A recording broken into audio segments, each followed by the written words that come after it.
Hello and welcome to Devil's Advocate. At the end of a week when the Maoists have been on the front pages practically every day, we present a very different perspective to that of the government. My guest today is the author, essayist and Booker Prize winner, Arundhati Roy. Arundhati Roy, I want to talk to you about how you view the Maoists and how you think the government should respond. But first, how do you view the recent hostage-taking in Bihar where 4 policemen were kidnapped and kept kidnapped for 8 days and one of them, Lucas Tete, murdered?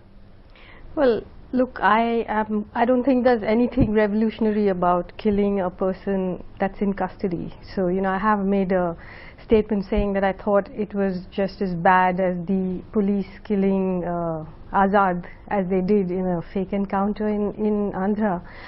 But, I actually sort of shy away from this atrocity-based analysis that's coming out on our TV screens these days, because really, part of it is meant for you to lose the big picture about what is this war about?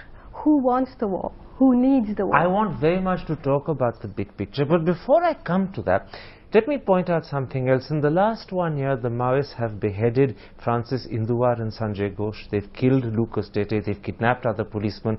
There have been devastating attacks in Dantewada. There's been the sabotage of the Janeshwari Express. In your eyes, does this amount to legitimate strategy and tactics, or does it detract from the Maoist cause? Well, I don't think you can bundle them all together. For example, the train accident, I don't think anybody knows who did it yet. Everyone's convinced that the Maoists are involved. Everyone can be convinced, but it's not enough to be convinced. You've got to have the facts, and the facts are unraveling. Every day it's unraveling, that What about Dantewada? What about the beheadings, the kidnappings, let me come the to killing? You see, the thing is that now what's happening is there's a situation of conflict, of war.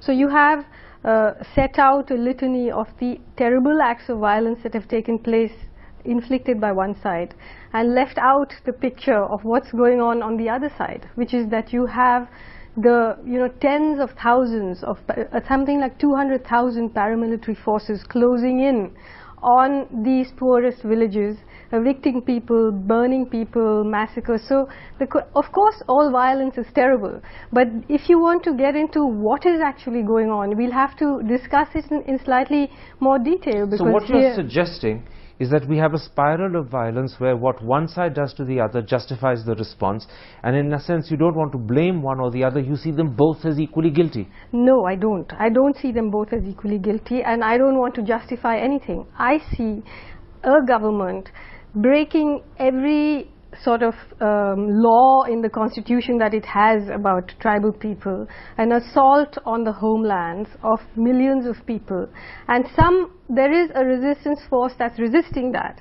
Now that situation is becoming violent, it's becoming ugly, and if you start trying to extract morality out of it, you're going to be in a mess. But one thing that's crystal clear from what you said is you see the government as the first person, the first party at fault. The bigger fault, the first fault is the government's. You see the Maoists as simply responding. I see the government absolutely as the major aggressor. As far as the Maoists are concerned, of course, their ideology is an ideology of overthrowing the Indian state with violence. However, I don't believe that if the Indian state was a just state, if ordinary people even had some minor hope for justice, the Maoists would just be a marginal group of militants with no popular appeal. So the Maoists get support and strength from the fact that you don't believe that the Indian state is just. Let me tell you that forget the Maoists, every resistance movement, armed or unarmed, and the Maoists today are actually fighting to implement the constitution, and the government is vandalizing it. It's vandalizing. So the real constitutionalists are the Maoists, and the real breakers of the constitution is the government. Yeah, not the Maoists. All resistance movements. I'm saying all resistance. Welcome back to Devil's Advocate and an interview with Arundhati Roy. Arundhati Roy, I want very much to talk about the prospect of talks, but first let me ask you about Azad. In May it emerged that the Home Minister had asked Swami Agnivesh to facilitate talks with the Maoist leadership, and in turn he established contact with the Maoist leader Azad. But in July, in an unexplained police encounter, Azad suddenly died. Do you believe that that was a deliberate ploy to bring into the open Azad and then murder him? Yes, I do. You really mean that? The government laid a trap to murder Azad? I mean, that's what, from all the facts that are emerging, that's what it seems to point to. Why did they do this? Why would they kill the one man with whom they have a rational expectation of talks? Look, I've been saying this for a few months now, that you have to understand that the government needs this war. It needs this war to clear the land, to hand over to actualize these hundreds of MOUs that have been signed. If you read the business papers, they are very clear about that. If the government needs the war, then how do you interpret the government's attempt to have talks? One is contradictory with the other. Yeah, it needs the war, but it needs to keep this mask, this smiling, benign mask of democracy, so it offers talks on the one hand and undermines it on the other. But even if you accept this strange theory that the government is Janus-faced, two-faced, why would it destroy the mask that it needs by killing Azad? Why would it destroy that mask itself? Because if you look at what was happening, Azad was beginning to sound dangerously reasonable. To whom? To all of us, he wasn't just being some on the basis of one interview to the Hindu, you've come to that conclusion about Azad sounding reasonable? Come on, Karan, we all know about Azad. He's been around for years. He's written a lot. You may, but the Indian people surely don't. To them, Azad's a mystery. No, not at all. For example, the piece that he wrote in Outlook, it was published after his death, but it was sent around before. But even if one accepts your theory that the government killed Azad because he was beginning to sound and look reasonable, that would only have made him a credible interlocutor and fit in better into their mask. Surely that, in a sense, makes it even more ridiculous and contradictory to kill him. Why would it be? Let's say there are two sides at war. I mean, there are more than two sides, but everyone wants to make this binary, so let's, for the sake of argument, accept it. When one side sends an envoy and the other side kills them, what does it mean? That one side does not want peace. That's what it means. That's a reasonable assumption. So this is a duplicitous government? Absolutely, absolutely. In which case, let me come then to the critical issue I want to discuss. What are the prospects of talks? The government has repeatedly said that it would be willing to talk provided the Maoists abjure violence. They're not even asking the Maoists to lay down arms. And many people believe that that's a reasonable, perhaps even a generous offer. How do you view the government's position on talks? I think that if you were to go down to those forests and see what's going on, when you have these 200,000 paramilitaries patrolling the tribal villages, and the cordon and search operations are on, the killings are on, the siege is on, what does it mean to abjure violence? If you say that there should be a ceasefire, a mutual ceasefire, which is, I think, the most reasonable thing, then we can be talking. But if you say you should abjure violence, what does that mean? So one-sided abjuring of violence is not something that you think would be acceptable, but a mutual ceasefire on both sides? I think it's absolutely urgent that there should be a ceasefire on both sides. Simultaneous? Yes.